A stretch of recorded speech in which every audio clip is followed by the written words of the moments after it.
večer. Ljeto uvijek donosi sitne promjene u naš program, pa je tako i Doris otišla na zasluženi godišnji odmor. Ponovo ćete ju moći gledati u drugoj polovici mjeseca kolovoza. Za razliku od Doris, godišnjeg odmora nema za nadzornu komisiju Lutrije Hrvatske, koja je i večeras sa nama i brine o ispravnosti večerašnjeg izvlačenja. Dobar večer. Prije nego što pogledamo privremeno izvješće i prije nego što krenemo s izvlačenjem, jedna kratka, ali vrlo bitna obavijest za sve igrače lota 6 od 45. Na svim prodajnim mjestima Lutrije Hrvatske od petka možete pronaći ovakve anketne upitnike i njih, gdje ćemo ovdje, i njih svakako ispunite.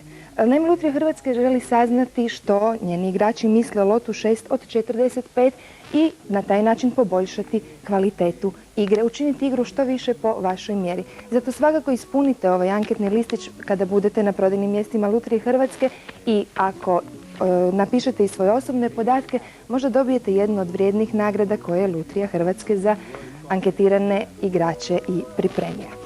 Toliko o upitnim listićima, krenimo sada sa privremenim izvješćem. Šestica se prenosi u jackpot, petica iznosi 373.955 dinara, četvrtica iznosi 14.228 dinara, a trica iznosi 1.841 dinar.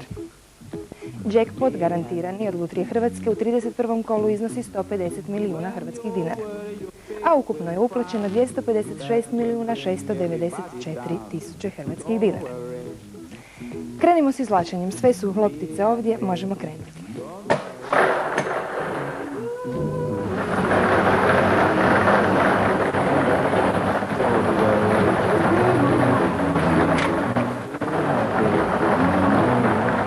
Prvi broj, broj 33.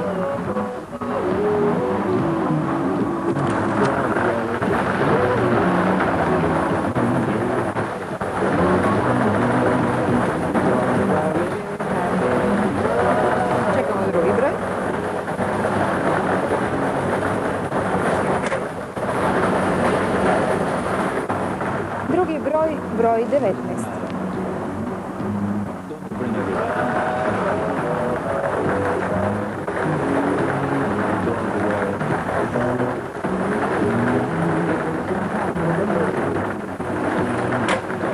Evo i trećeg broja večeras, broj 26.